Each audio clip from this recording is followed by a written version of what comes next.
Welcome to Between Two Chairs, Demystifying Commercial Real Estate, the podcast that brings you the latest insights and trends on the South Florida commercial real estate market, with your hosts, Fernando Arencibia Jr. and Jennifer Woolman.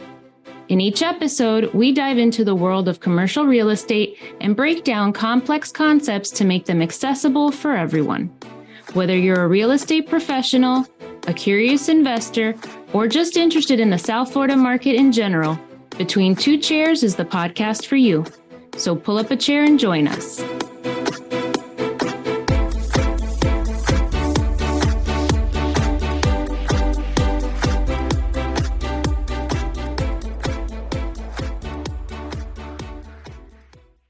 Welcome, everybody, to another episode of Between Two Chairs. My name is Fernando Arencibia, and with me, as always, is the not very caffeinated this morning, Jennifer Woolman. Jennifer, say hi. Hello. I feel like Eeyore without my coffee. This is one of those days where the Wi-Fi goes out at the wrong time, in the worst time.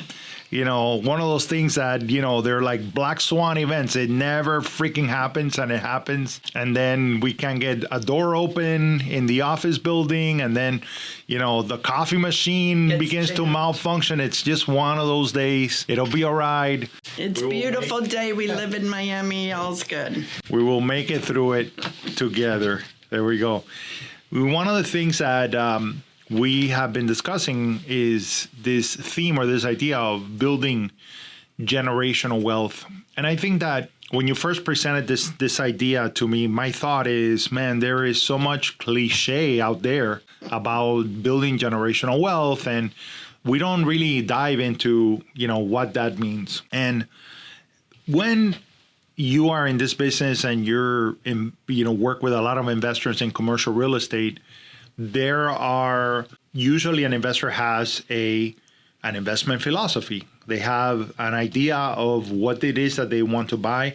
They have a clear idea of what location. They also have a clear idea of how long is the holding period and what is going to be their exit out of their investment. In fact, most successful investors start with the end in mind. And in my career, I've met a lot of people that have basically like a 10 to 15 year cycle in their investment philosophy, right? Every once in a while, you come across people that are thinking in generations. They're thinking in 100 years at a time. Their philosophy is that I'm going to plant this seed today so that my grandchildren and my great-grandchildren can enjoy the shade of that tree when it grows. And that is a very different investor. That gives you an entire different paradigm within which you're looking at properties and investments. And I wanted to have that conversation or start the conversation about building generational wealth there, because oftentimes people say they're building generational wealth, but I don't know that they're thinking generationally. And when I have met investors that think along those lines, they are willing to forgo the immediate return on their investment, because they know that if you have a 100-year timeline, right, I can let go and I can look at, let's say, a 20-year period very differently when I know that I'm going to hold onto this asset for 100 years than if I have a 15-year lifespan in my mind of when I want to exit out of the property. And so I'm wondering if you have, you know, I'm assuming that you have come across people like this and that you know people like this that think along those lines. I don't know if I do, to be honest. Because, I mean, I know people talk about generational wealth and building it, and, you know, I don't know how many of them really are thinking 100 years out. I know there are cultures that do, but I don't think our culture necessarily is one that does, with some few exceptions, right? I think most people just want to build wealth, and in terms of generational wealth, it's more a thought that, well, I want my kids to be better off than I was and my grandkids to be better off than they were. And what I'm building now is their stepping stone to build it, right? So culturally, I don't know I mean, I don't think 100 years out, right? I've never thought of I only think of me and my kids and wanting my kids to be better off. And that could just be, a mindset thing, right? Most people are so busy just paying the bills that they don't think further than that, or they're thinking maybe paying the bills and then building for my retirement and or saving for my kids' college or something like that. So I think that the idea of building generational wealth is, to your point, something that needs to be consciously thought of. Yeah. And you need to sit down and have a plan on how to do it. And I think a lot of the things that we talk about on this show definitely are the tools or the mindset in order to start thinking that way. And I know that, Beth in her conference, her whole Women's Investment Summit is how investing in real estate and starting, maybe you start small and it's only $5,000 as an LP, but eventually you become a GP and eventually you own a whole building or a whole block or whatever. So I think that most people probably don't have that mindset and don't do the planning that it takes to really have something that is going to outlive you and your children's generation and be passed on several generations down the road. I know that the wealthier families in the U.S. have done so mostly through real estate, right? Sure. And long-term holdings, and they're not into fix and flips. They're not, they're into either buying an area and developing it, or buying trophy assets, or that kind of stuff where they can really have impact. And I think I have had some conversations with investors that I know where I've said, you're so successful at investing, but you do one development here, and then you go to Orlando and you do a development in Orlando, and then you go to Tampa. Why don't you just pick a spot and buy everything in that block or on that street? And it's funny, there are people in my neighborhood, I can think of 2 families where they have been there for a couple of generations, and they pretty much own all of the property around their property that they've bought over the years, and properties down the street. And yes, their kids might have moved into them and their grandkids, but they're keeping those properties within the family. Will they eventually sell? Maybe, but that's something that's, a little bit different, but they are building generational wealth because they're now onto their grandkids, right? Their grandkids are now living there. So I find it interesting, only because that is such a rare animal to find that is thinking along those lines. But, I know it represents itself when I see people that are not willing to sell. They're willing to lease their land, for example, for 100 years, right? And sometimes at a revenue that doesn't really make a lot of sense. That where they had to activate the land or sell it and reinvest it, it might make more sense. But they're thinking along the lines of, in 100 years, this is going to be a very different place, and land is still going to be scarce, and it's going to be a great commodity. And they are emboldened by that idea that, even if I'm making a mistake today, in 100 years or in that time span, I'm going to be proven right. Right. And so that's really interesting. But to your point, 30 to 40% of all high net worth individuals have their money in real estate. Real estate is, not only does it provide cash flow, you have opportunities for appreciation so that you could grow that money, but also there are tax advantages that come in. And I heard somebody say that, most fortunes that are built in business are preserved in real estate. And you see it in whether you are the founder of a tech company you're a unicorn, then inevitably you're going to invest in commercial real estate. You're going to invest in residential real estate. You're going to invest in real estate, period. And Yeah. Well, and I was going to say, you brought up an interesting point, because it's not just the assets that you own or the businesses that you own, it's the estate planning and the structure that you put all of those assets under, right? It has to be very intentional. Does it go under a trust? Does it go under a foundation? Is it owned in a corporate name, et cetera? So, and that goes back to, the intention of the plan. Right. What do you want to do? What is your long-term goal? How do you want to get there? And then how do you structure getting there? And I'm sure it varies, right? I mean, people who build generational wealth aren't 100% in real estate. I'm sure they have businesses and stocks and bonds and, alternative investments as well. Yeah. But it's more the planning and what's involved, right? Assets, cash flow, and then the estate planning and structure.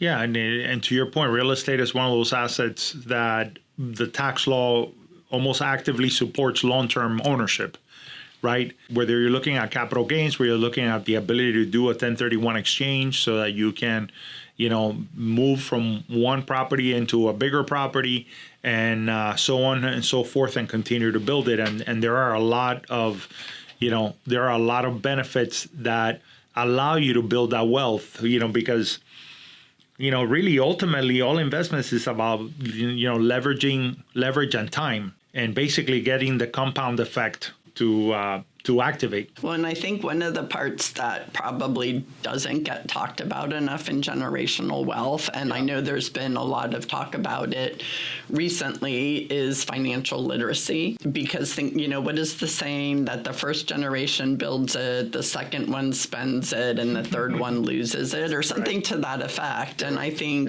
that's because the financial side isn't there, right? People are living off of the trust instead of growing the trust or investing in the trust or whatever asset it is that it's under, whether it's a company or whatever. Yeah. So I think financial literacy is super important. And I think it's, with how fast the world moves and things change and stuff gets digitalized, where we move further away, right? Yeah. Like, you knew when you got a paycheck and you saw your pay stub and you saw how much you were making versus what's taking out, or you take, your $10 and you only get a nickel back, right? But now everything is so digital that it's harder to see what's coming in and what's coming out without really taking the time to do that deep dive into the financials. For sure. Well, and I think that even if you're not thinking 100 years down the line, that, you rarely are able to build generational wealth quickly. Mm-hmm. So it'll still take 10 to 30 years for you to really see the results of that investment. And to your point, you have to be a good steward of that. And I think that we had a conversation in a podcast recently where we were talking about accredited investors, and we're seeing that there are opportunities out there that were before only really reserved for the ultra wealthy, whether it's syndications or joint ventures or, fractional ownership now. Those things are allowing first generation investors to begin to put their money to work, which is why, with the accredited investor rules, it's so frustrating to you to see that there are things that are falling, and people and opportunities that are falling through the cracks for people as a result of those rules. But I think that those are important angles to look at. Well, and I think it's super important for us as brokers, right? Because we get so caught up in the transaction that, so great, we're selling wealth, we're putting together deals all the time, we're helping people maximize the value of the real estate, but we're not necessarily building it for ourselves, right? And so that's one of the things that I love about a few of the companies that we've interviewed, such as Tongo and Camaplan, that are really built to help the agent not only, make money and get a paycheck, but start to build their generational wealth with the tools that, again, before were only available to people who are in corporations, if they have, a 401k plan or something like that. And these companies now allow the independent contractor to be able to have access to those same tools. So I love that. I think, Warren Buffett always said that he invests in what he knows, and the fact that there are so many real estate brokers, I mean, don't get me wrong, a lot of brokers, especially in commercial real estate, do invest or do build, or they are involved in transactions where they're actually a part of the deal. But there are a lot of the smaller ones that aren't, and they're purely transactional. And I love to be able to plant the seed in their brain that, this is such an amazing field to be in, and it allows us to see opportunities before a lot of other people do. It allows us to see patterns, areas of future growth, et cetera, before other people do. If you're involved with advocacy like we are, it allows you to see where laws are being changed that could either adversely or positively affect a neighborhood or an area or an asset class. So I think that shift in mindset should be, income pays the bills, but wealth changes your family tree or your generational prospects. So, and I'm really looking forward to the Women's Investment Summit, which is just a couple of weeks away, because that, I know there's some women in there that last year's theme was think bigger. And I know that there's some women in there who catapulted their growth this year just based on that. So I hope to bring that back. What I also like is there's a layer of creativity, in what you're saying about changing the generations in the future and all that stuff. And I was actually listening to someone explain they build their wealth, through real estate. They decided to sell a portion of their, portfolio, and now they had all the money in a trust. And what they did is what they did with the trust is they were looking at, our kids are getting to an age where they're getting married, they're having kids, they're but now they're looking for a place to live. They want to buy a property, and so the way that they set it up is that you can buy the property cash from the trust, but you're going to pay it back as a loan, right? As a 0% loan, but you're going to pay it back. And what you're doing by paying it back is that then your kids, which are their grandkids, when they grow older and now they're ready to buy a home, they can do the same thing. They could buy with a 0% interest. They pay it back, in amortized payments. But the idea is that you keep replenishing this fund so that future generations are always going to have access to housing. And so, I thought that was a really cool, idea.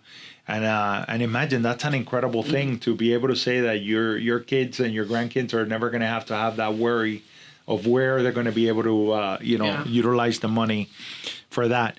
Well, what happens with generational wealth sometimes is that or I guess what's important also to keep in mind is that you don't want to also use it to stifle people's growth. Right, as individuals, there's an aspect of this that you don't only work for money. There are other benefits to, applying yourself, to being useful, to, what do they say? Idle hands are the work of the devil, There's a reason for that. Like, it's good to be industrious. It's good to apply yourself. It's good to have a goal larger than yourself. It's good to work with someone where you're both rowing in the same direction and you're trying to achieve a goal. There are incredible benefits to that. And so you also don't want to create a sense where people lose, that spark or that drive, because I think that's also important. And what I mean by that is that we're talking about generational wealth, so automatically our minds go to money. But there's also the generational wealth of giving people the opportunity to be self-realized and to be able to go after a goal that, may seem silly when you're kind of behind the 8 ball and you're trying to just make ends meet. So there's an incredible value that is there as well. So I grabbed this little thing I wanted to share with you about the generational wealth mindset, and it just had these 4 points. Number one, think in decades, not deals. So, which I think is what we were discussing. Focus on income, not just equity. And I think what they're talking about there is leverage. One of the great things about real estate is that you're able to use leverage. You're able to borrow money.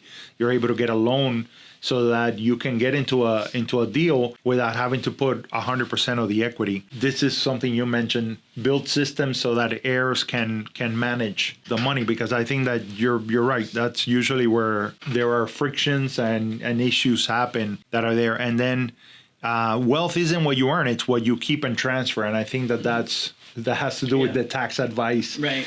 Side of things, which I think are important. Well, then, and what we brought up is it's not just about the money, right? It's about stewardship, community impact, philanthropy, Sure. Investing locally. A lot of people, a lot of that is giving back or changing communities. No, and your ability to travel together, to maybe jointly do some good for in those charity endeavors. I think that there is incredible wealth in all those things. So how do you define generational wealth, and what are you doing to build it? We would love to hear from you, and we want to thank you very much for pulling up a chair and listening to us ramble on about the things that for 100 years. Holy crap! Well, I'll start with 10. You said start with 10. 100 years of solitude. It's a great book. Look it up. All right, everybody. I'll see you later. Until next time, say bye, Jennifer. Bye.